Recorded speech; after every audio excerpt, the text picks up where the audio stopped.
Hello, Erin from Morehouse Farm here with today's knitting tip, which is how to read your knitting to count the rows.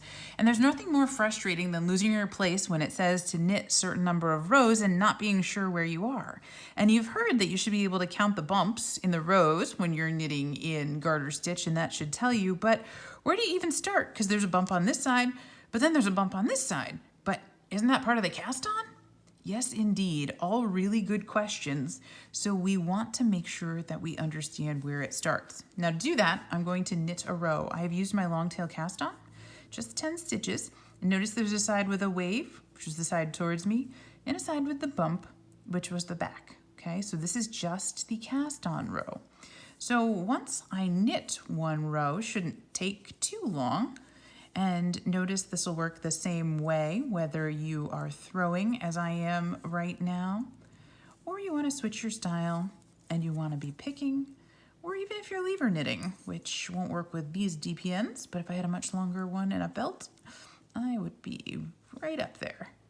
So here we come to the end of our first row, and what you will notice is that there's a row of bumps on this side. There's also a row of bumps on this side. And because it's garter stitch, the most recent row is the one where the bumps are right close to the needle. So if you were to just pick this up, not knowing where you left off, look for which side has the bumps closest to the needle. And that'll tell you the last row, but we need to know where to start. And remember, we started with this wave row facing us.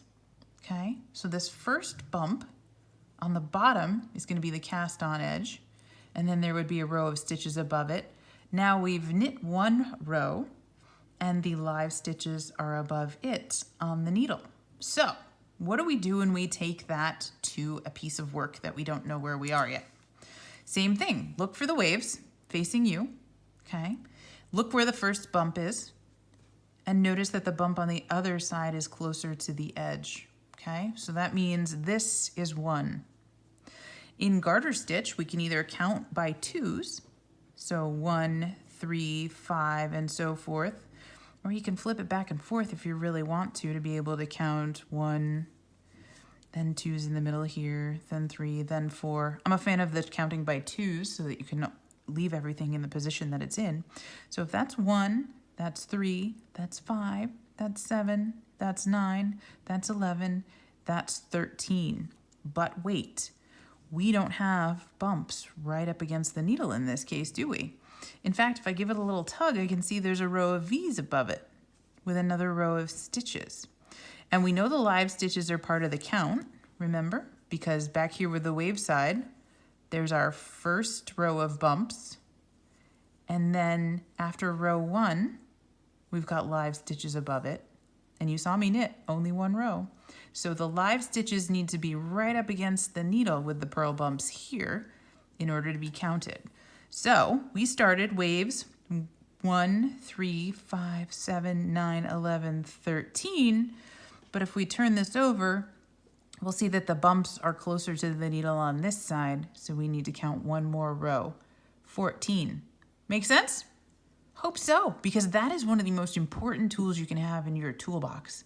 It's going to take practice to build confidence, but I challenge you, and maybe I'll even do a few random swatches and pop them on our knit along so you can practice this.